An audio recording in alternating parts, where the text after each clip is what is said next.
day after day, the multiplication of fake news and conspiracy theories that appeared as a threat against knowledge, clearer than ever before.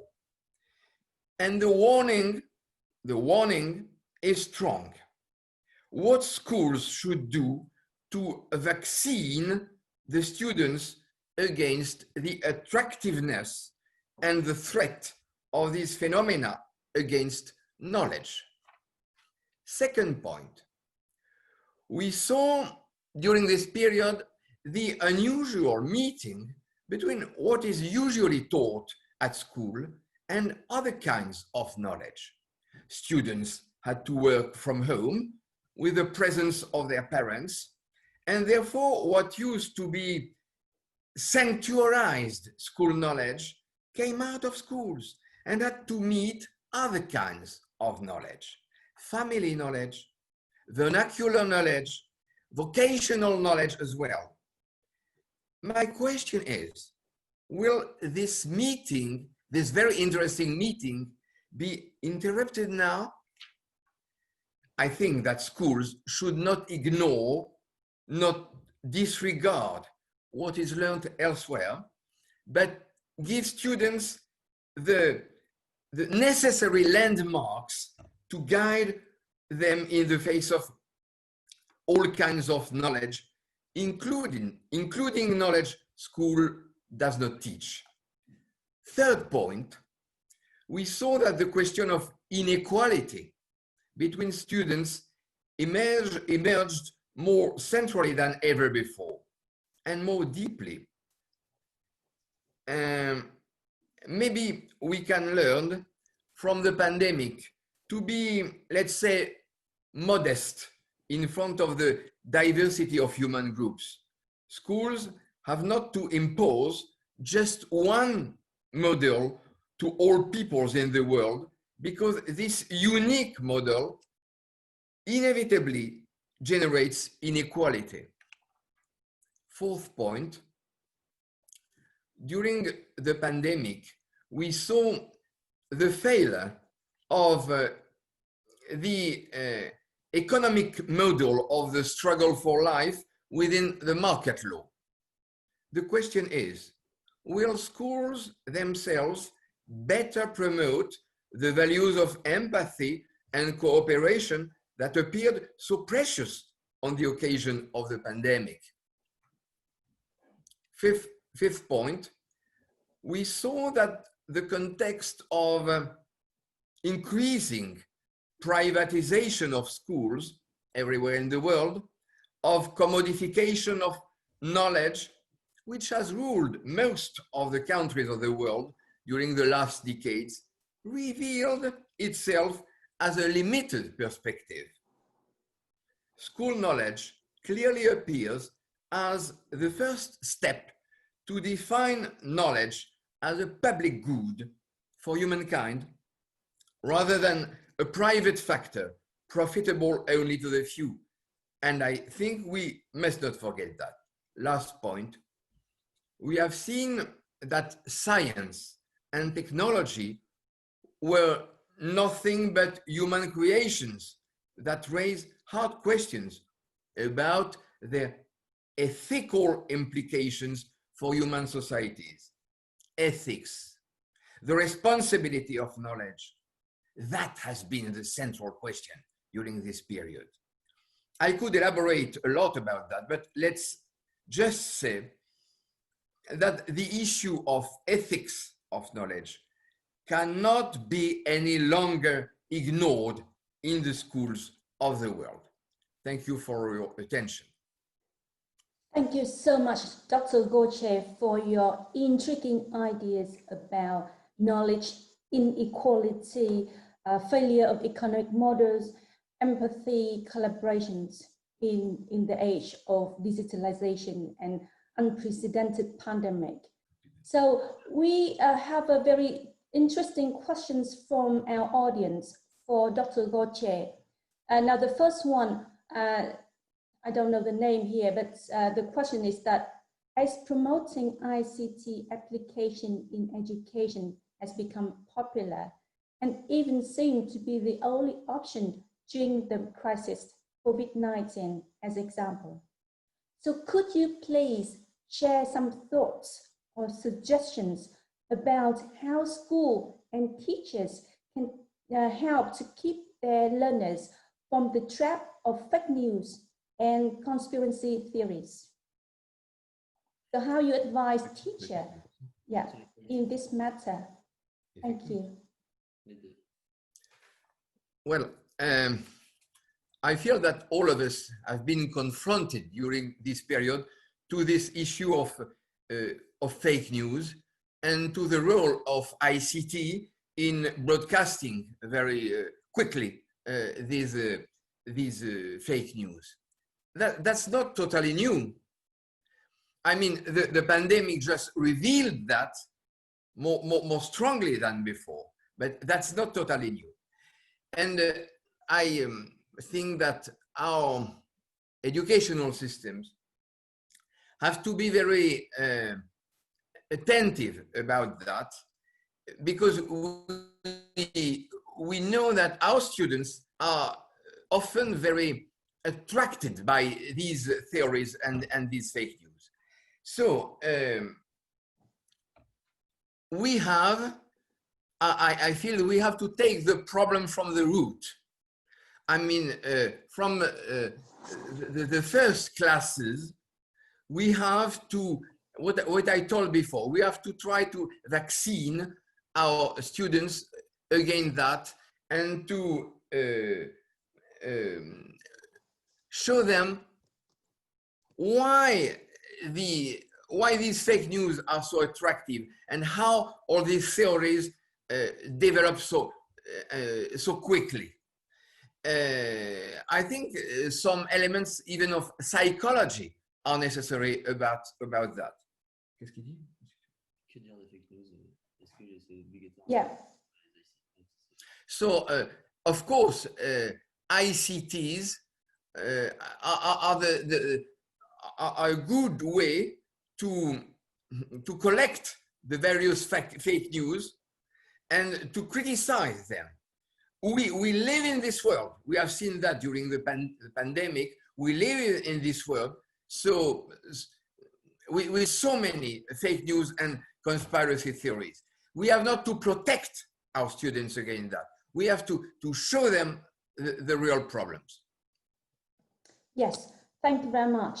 And I think that we have a lot of interesting questions here, but I think I move on to the next one, and then if we have a time later, we can come back to you.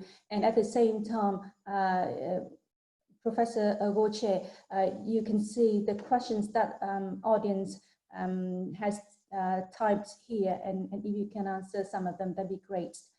So now our second speaker is Professor Winfried Admira.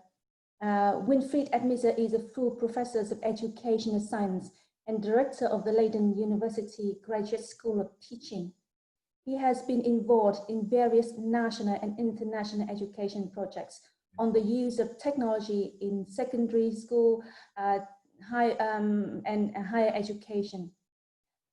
He is the president of the Netherlands Association of Education Research and a council member of European Education Research Association.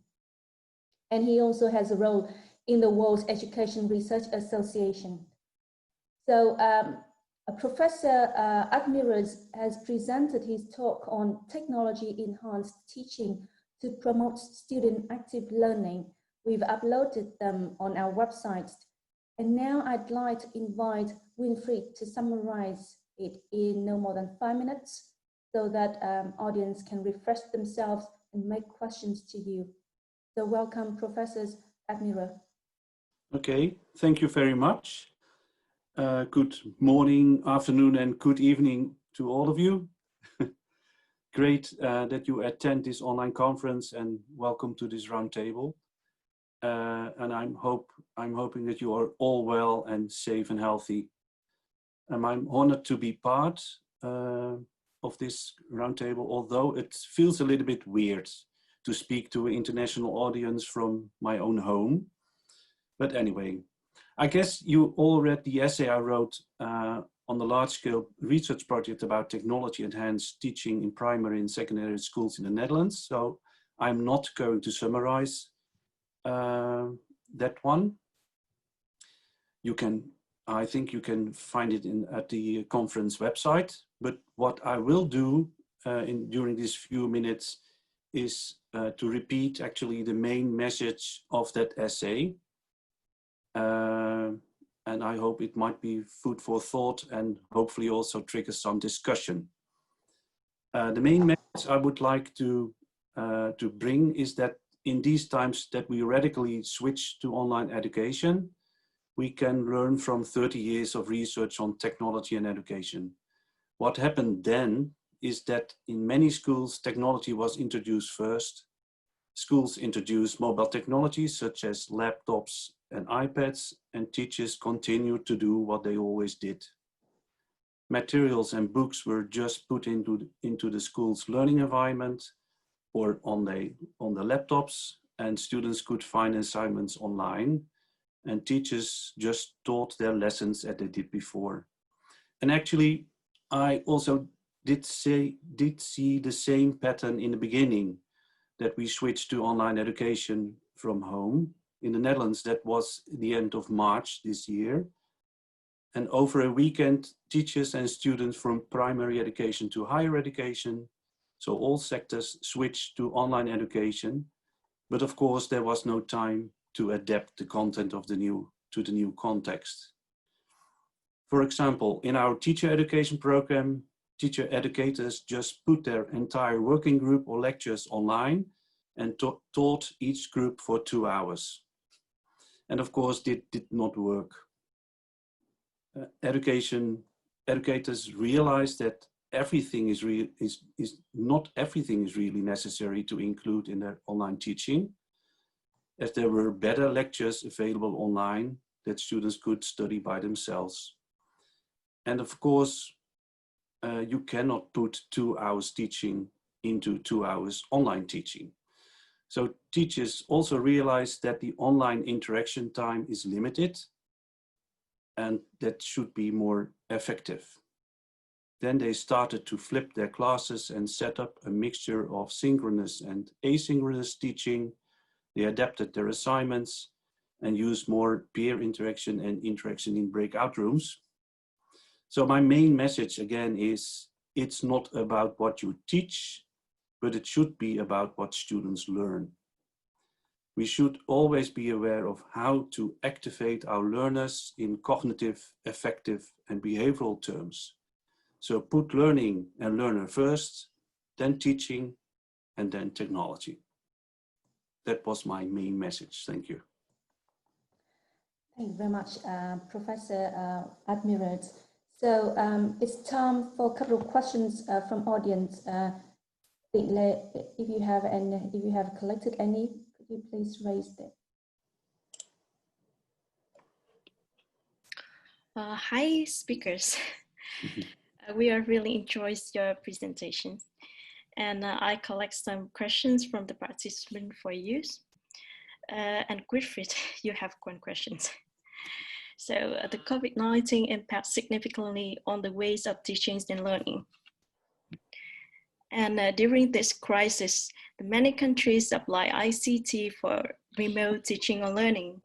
And we all acknowledge the important role of ICT in education, but somehow we also recognize its dark sides and the lack of social learning interaction, for example. And do you have any suggestions for balancing between remote learning and social interaction? Thank you.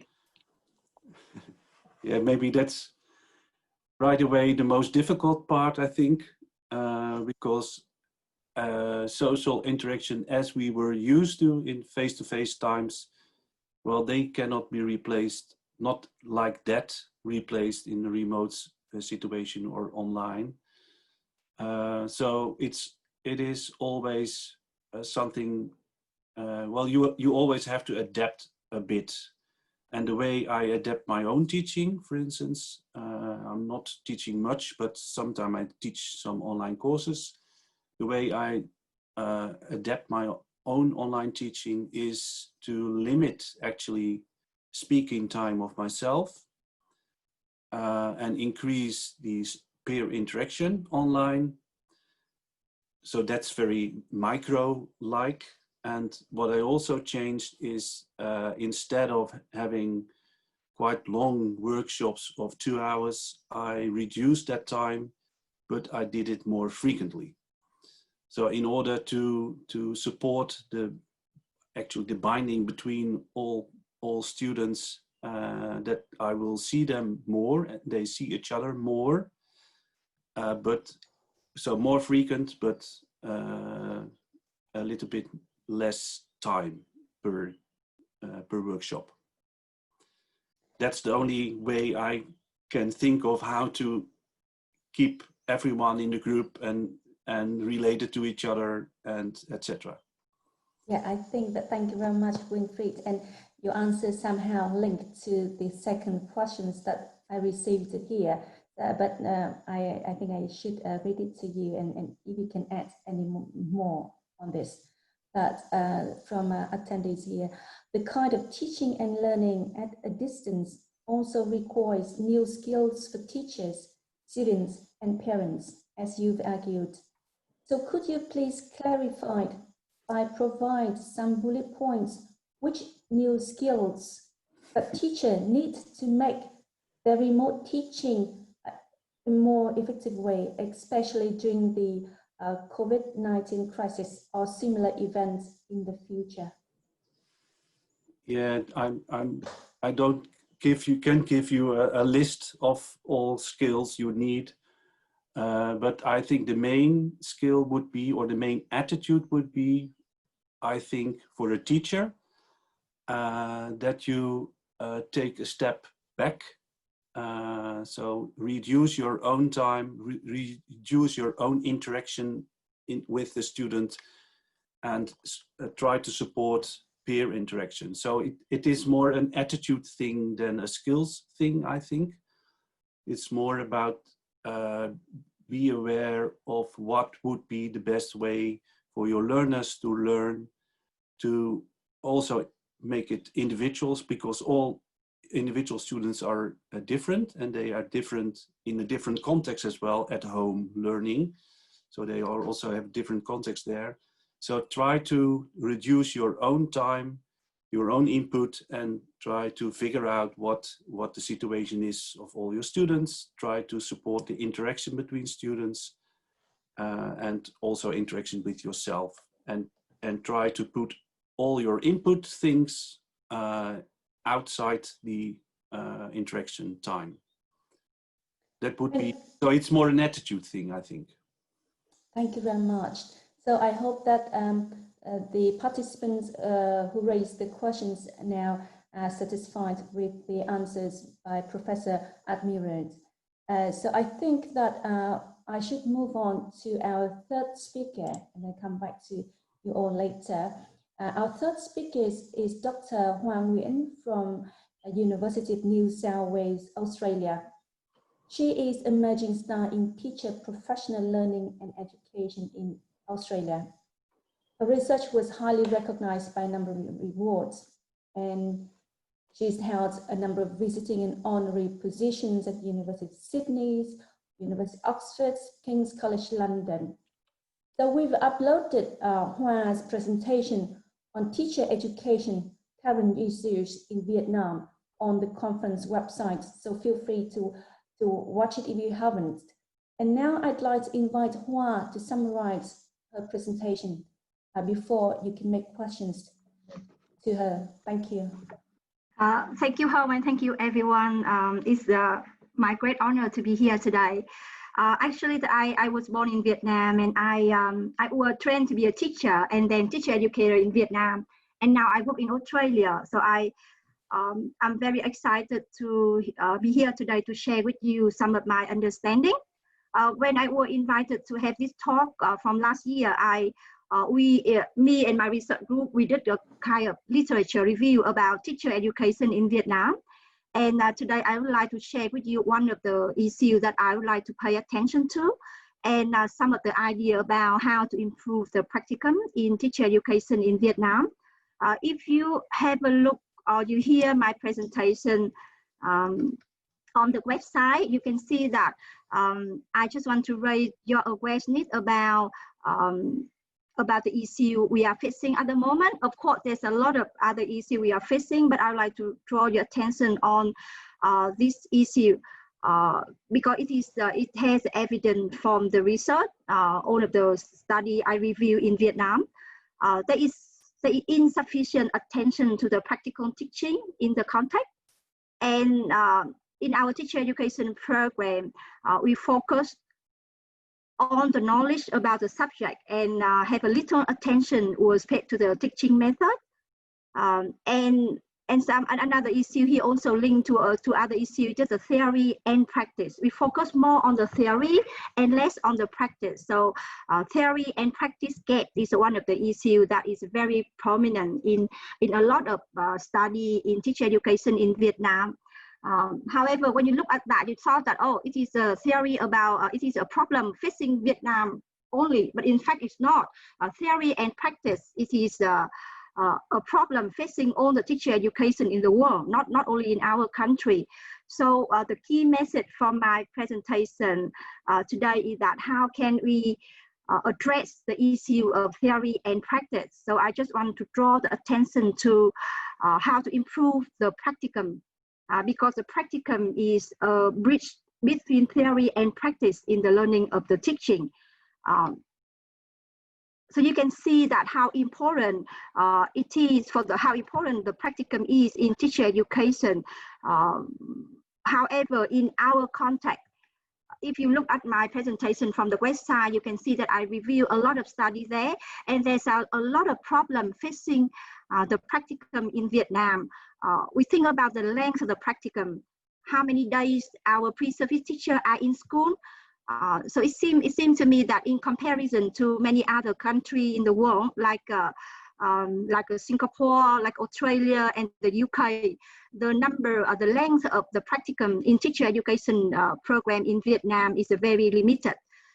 For example, in the UK, the pre-service teacher need to have 120 days in school. Or in some other country, it won't be longer, like in Finland.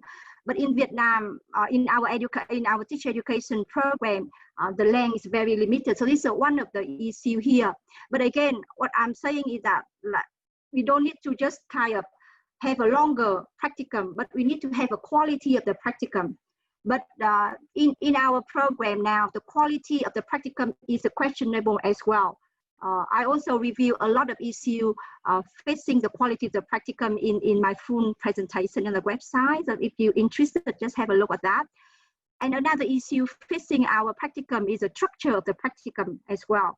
So from that issue, we got an evidence-based research there. What I would like to, the key message I like to send here is that how can we improve the quality of the practicum in our teacher education program?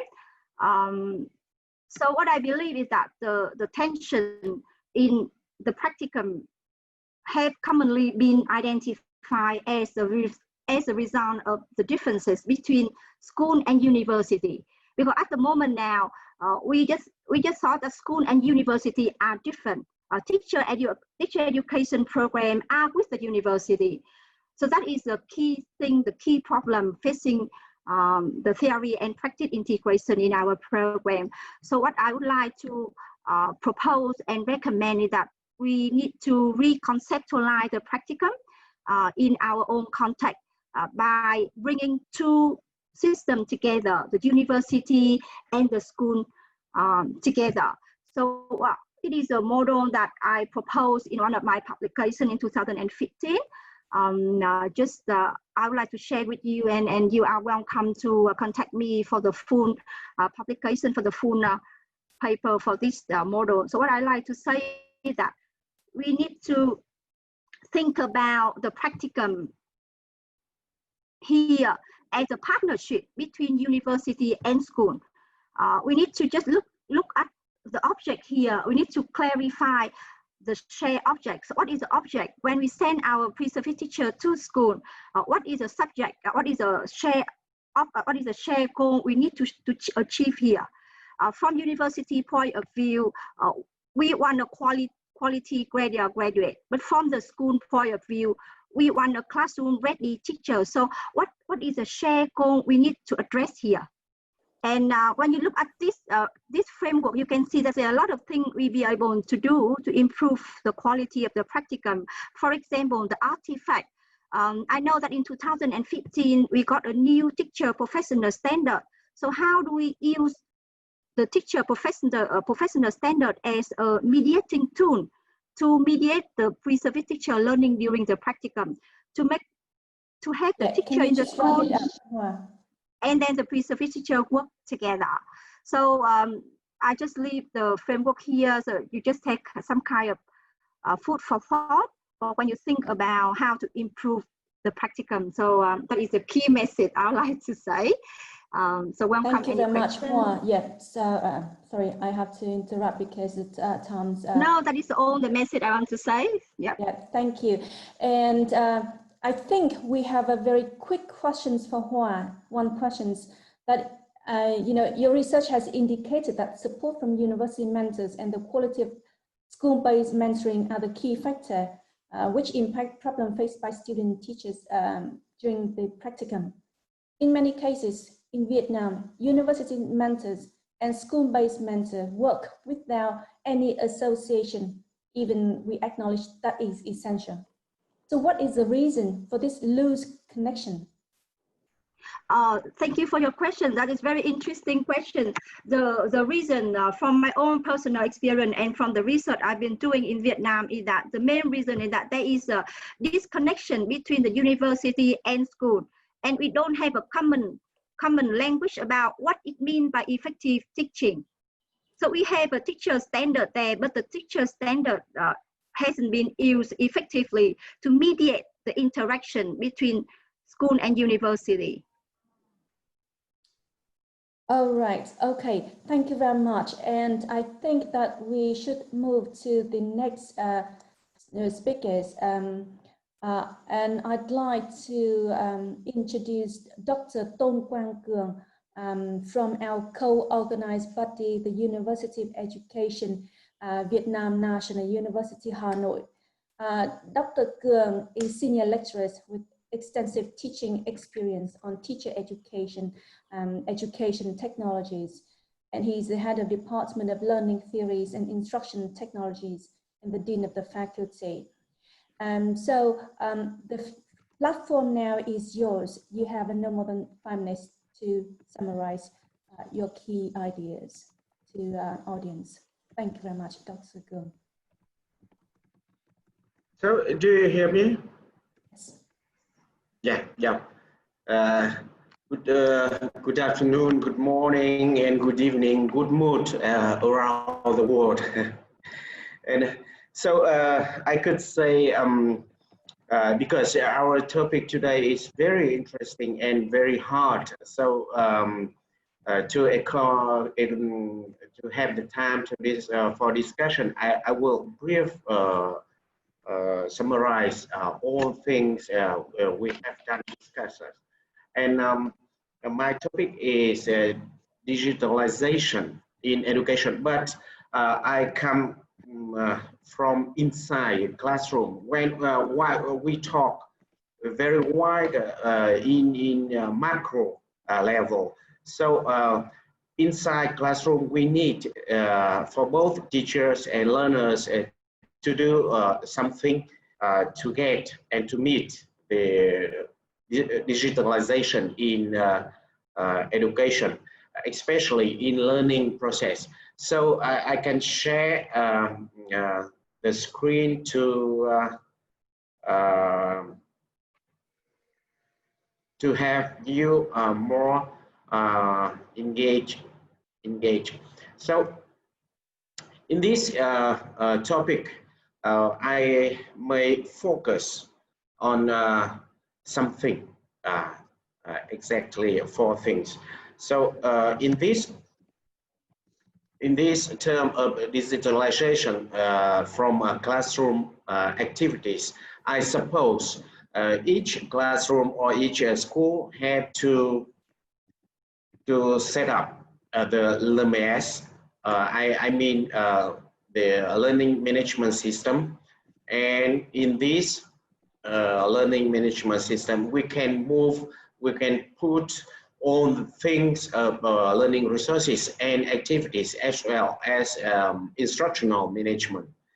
And of course, as we see during the COVID pandemic, we start implement rapidly online classes. And in this mode of teaching and learning process, we have to change many things, such as method, the management way, and of course the teaching and learning activities as well.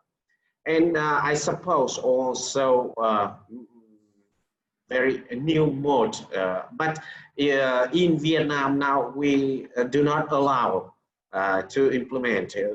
That is BYOD, bring your own device into the classroom. So because in this digital age, especially we teach the new generation, Gen Z. So each learner now has their own mobile device. So we just have to think to let them use mobile device inside classroom as well as outside classroom. But the question is how to manage this issue. And the second thing, I just say the adaptive learning. It's not new approach in teaching learning methodology, but now we can force rapidly and in a large scale adaptive learning, such as blended learning, flipped classroom, or personalized learning, something like that. And only using adaptive learning now approach, we can force all the competence or competency of learners to realize all agency and empower learner to learn now in the school as well in the higher education. And the third one is a transformative method. I could say transformative, because we have to change. Now interaction is interaction online, interaction face-to-face, and interaction through mobile device. And classroom management requires you as teachers change your activities. Not much group work, not much project-based learning, but cooperative learning or experiential learning. Now we have to force now. And the last one is the digital resources. It's very issue now, very issue. As you know, in the practice, Vietnamese teachers now have very big, huge capacity of PowerPoint lessons, interactive lesson, and simulation, something like that. But the digital resources can be reconstructed, and we have to rethinking how to use it, how to implement in each stage, in each part of lessons. During face-to-face lesson as well for online lesson. And in this digital resources term, I also want to concern or focus on the assessment, online assessment now. And we have to create a design and store very big bank of online tests. We can provide tests online, and all this mode can support and force our teaching capacity or learner agency. Thank you for attention. Thank you very much, Dr. Cường. We have a question for you here. Yeah. So could you please give some thoughts about the possibility of personalized teaching, personalized learning via applying ICT in Vietnamese classes? Yes, just in this for this question, I could provide some example. Now, during COVID-19, you know, our teachers at the different level, different grades of school can be used the Zoom, Google Meet, Microsoft Teams, and through this online classroom, online classes, we can provide personal consultancy and support. And outside this online class, we also provide different tasks by learning management system, by Zalo. It's a very common, very popular tool of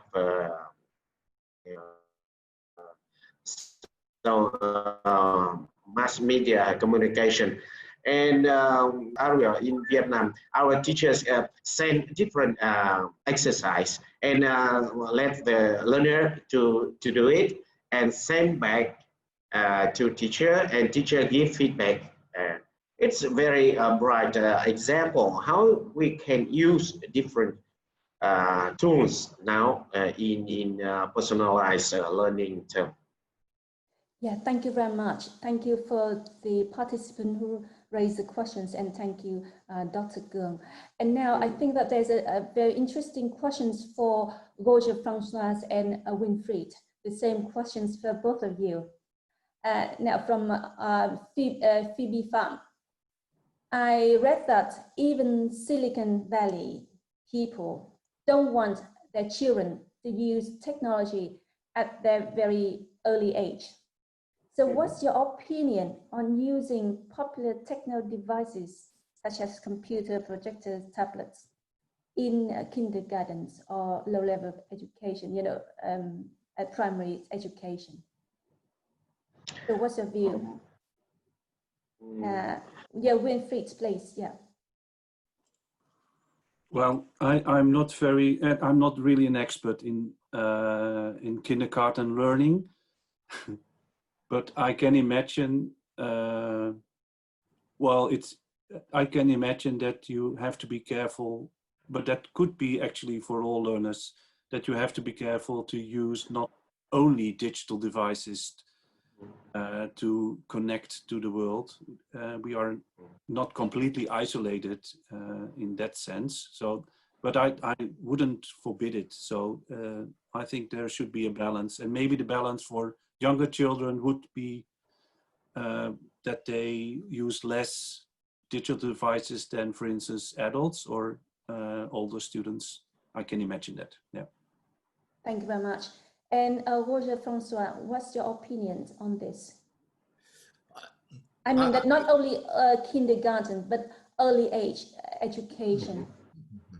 No, I think that we have to help our students to learn the reality of the tools that exist in the world, but on the other hand, to criticize these tools. And last but not least, we have to protect them against any addiction to these tools. But it's an overall issue, that one. We have to protect our children from any addiction, not only from these ICT tools, but many other kinds of addictions, especially the addiction of competition. Yeah, that's very good. And thank you very much, both of you. And I think that we have one more question for Hoa. Should we just focus on enhancing the quality of officer practicum in a study program at university, or enhances through other types of teaching practice? I am a peer service teacher, and from my observation, many students seek opportunity to practice the teaching skill through part-time jobs as tutor, teaching assistant, or teachers at English centers, etc. So what's your view on that? Yeah, thank you for your question. That is an interesting question, because when you ask that question, you just think about the pre-service teacher as an individual, so who can looking for a lot of opportunity to improve their practice outside the teacher education program. Personally, I think that all the pre-service teacher should be encouraged to do more teaching practice outside the teacher education program. But as a teacher educator, we need to think about what opportunities should we give to pre-service teacher to have more teaching practice in school. So my question is that, yes, of course, that is fantastic that you can looking for that opportunity to do it. But the key issue here is that what can we do as a teacher educator to provide the more practice, the more quality practice, the better. Thank you very much. And I think that now I could call all of you, four of you, for a roundtable discussions, because we haven't touched much on one aspect of our theme is, and another aspect of our themes is the roles of schools in the age of digitalization. So my questions for all four speakers here, that in your own experience from different contexts, so what is or are the roles of schools in the new eras that people may not need to go to school, but they can learn from home or from anywhere on earth, as long as they are connected to internet? So what's the roles of our schools now? So can I start from Gauja Francois? Thank you.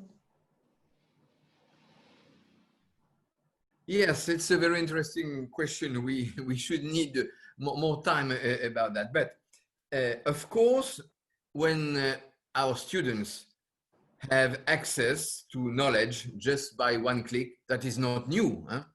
It becomes obvious that the issue of the role of school raises.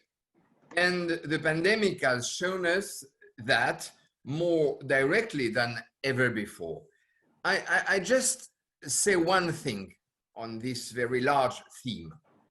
We have to reflect on school knowledge that now can't be anymore teaching as usual, because our students have the access to many kinds of knowledge by the internet, for instance. And I feel that maybe that's the future for public systems of schooling, that we have to understand that schools have, what I said before, have to give students landmarks to guide them in the very complex landscape of knowledge. Schools before, they are just to teach that and not that. Now they have to have an overall point of view, an overall mapping of knowledge, and that will help students. And school is absolutely necessary for me in the new era to do that. Thank you so much. I really like the idea of mapping knowledge from schools. Thank you. And now it's your turn, Winfried. What do you think about the roles of schools?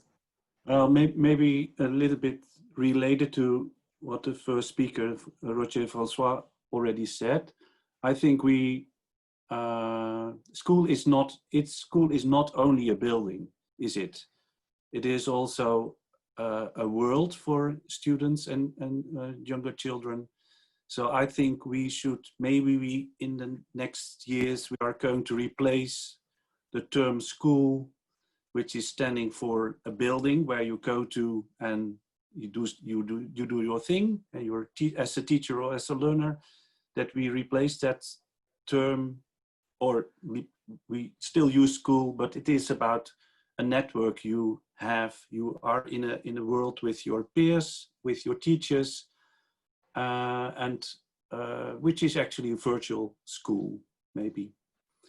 And that might take, of course, it was already possible, but now we are, through these measures, we are forced to do everything online, which forced us to do this and think about the school as a virtual school. But I think it might also help to think a little bit broader about the role of school. It's not only a building you go to, it's about a community maybe even of learners and teachers. Yes, so can I just follow with those two of you, because Roger Francois mentioned about mapping knowledge, and you mentioned about community network, school as a community and network. You know, so you focus on the aspects of knowledge, but how about at early age education? It's not only about knowledge, it's also about playing. So in that sense, where playing would be in a new form of schools or education? Yeah, well, I was not only, am I allowed to say something? Yeah. Yes, please, yes. I was not only saying, I didn't mean that it's only about knowledge or ways of learning. So it's being a member of the community. And for some kids, that mean that they learn by playing or just be a part of a whole network. So it's also the social part, I think, which is quite important. And of course, we do not want to replace school with family life. They still are a member of the family, and they do their things at home and outside school. So there is more than school. Thank you. And Roger Francois, what's your view on the playing aspects of the new form of school? Can you unmute your phone? Well, I feel that playing is not just for kindergarten and for young students, young pupils. We have to better think the role of playing for all the ages and for learning at every age. Yeah, thank you very much. Thank you. And I turn the questions about the roles of schools to Hoa. What's your opinion about this question? I think that I agree with Roger and Guelph about we need to reconceptualize the definition of the school now. Now we have to accept the fact that school here is not only about the physical school, but also virtual school. But my question or my concern is about the quality of the learning. It doesn't matter that it's a virtual school or physical school, you want to say, but it's the quality of the learning. The quality of our student learning is important. So how do you make sure that we provide the quality of the learning? It is the concern. It is a matter we need to discuss here. And one of the issues I like to raise here is that how do we prepare our future teacher to deliver a different teaching methodology that fit well with the physical school or the virtual school? I know that for the COVID-19, our teachers all over the world, we've been struggling about how to provide a quality learning. So my contribution or my thought is just about the quality of student learning. Doesn't matter if it is a virtual learning or you mean that the face-to-face learning. Thank you very much. And how about your opinion, Dr. Cường? So I just say now we have the virtual school, online classes. So we have to rethinking all the things, starting from the knowledge, as Professor Roger and Wilfred said.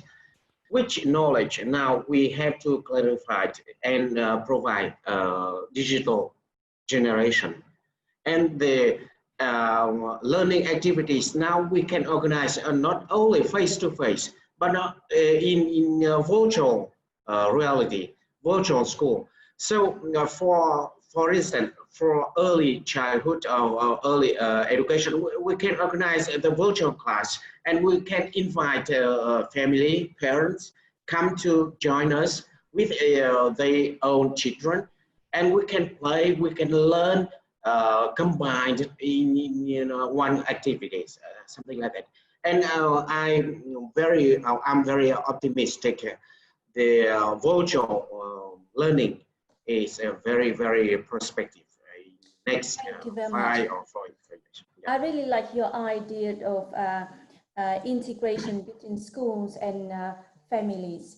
Yeah. So questions for all 4 speakers from one participant lead down, saying that considering what is going on and the consequence of digitalization on education, are we, scholar, need to develop new concept of social interaction, social skills, and socializing in order to accommodate the digital actor? So,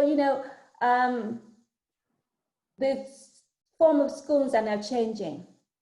So the question from Lee down is that whether we have to conceptualize new, we develop new conceptualize on socializing as, social capital, that sort of thing. Sorry, it's just disappeared. The question just disappeared. But I hope that you've got it.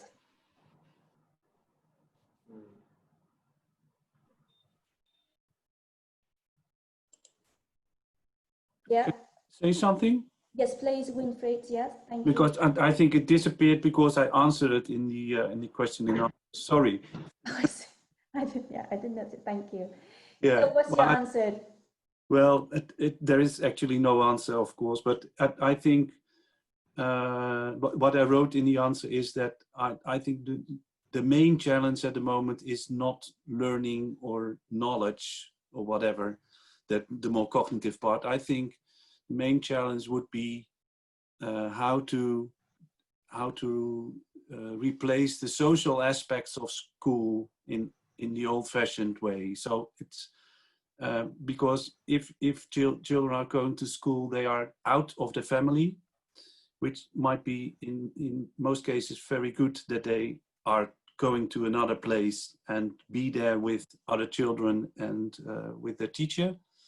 And now we cannot separate it anymore if they stay at home. They are still part of the family, but at the same time, they are part of the virtual network of their school. And I think that will be the main challenge. How can we separate at the moment they are part of the community, of the school community? They have to be separated from their families in a way, because they should feel home with their peers and their teacher in school. And I think that's a really difficult, I think it's a really difficult thing to do. Thank you very much. Thank you. And other speakers, do you have any idea on that before we move to the next question? Thank you. And I think that from our audience has one, there's several people raised their hands here. So hi, Pham. Could you please turn your videos and your voice and raise your questions, please? I don't have a question, but I have some comment here. Yeah, we usually talking about the kids go to school for knowledge, skill, and attitudes, but nowadays the virtual classroom. So we do hope that students develop their cognitive and non-cognitive. We need to develop their competencies like working skill, group working skill, leadership, or creativity. So how can we do that? So I mean that the teachers should raise this issue for somehow to advise their teaching plan for I mean that quality school. So we think that our student is should become a good result of the school. So they should have both cognitive and non-cognitive skills. Just and some comment about that. Yeah. Thank you very much, Chị Hải. And I am aware that we have a number of questions and people are interested in making more questions, but I am also aware of the time, and because we have sessions after this. So may I like to thank our distinguished guests, our dedicated participants, and our excellent organizing teams. So I'd like to close this session here for you to take a break. But on behalf of the organizing team, I'd like to wish our keynote speakers all the very best. And we look forward to seeing you and working with you in the future, in our future events. And feel free to stay until the end of the symposium. But I'm so aware that you might have to go to work because it's early in Europe. So feel free to do whatever you'd like to do. And I'd like to thank our EduNet ABSC Global, who've been devoting and contributing their times to the success of the symposium for so many months. So thank you so much. And I look forward to seeing you in one of the parallel sessions soon after break. Thank you all.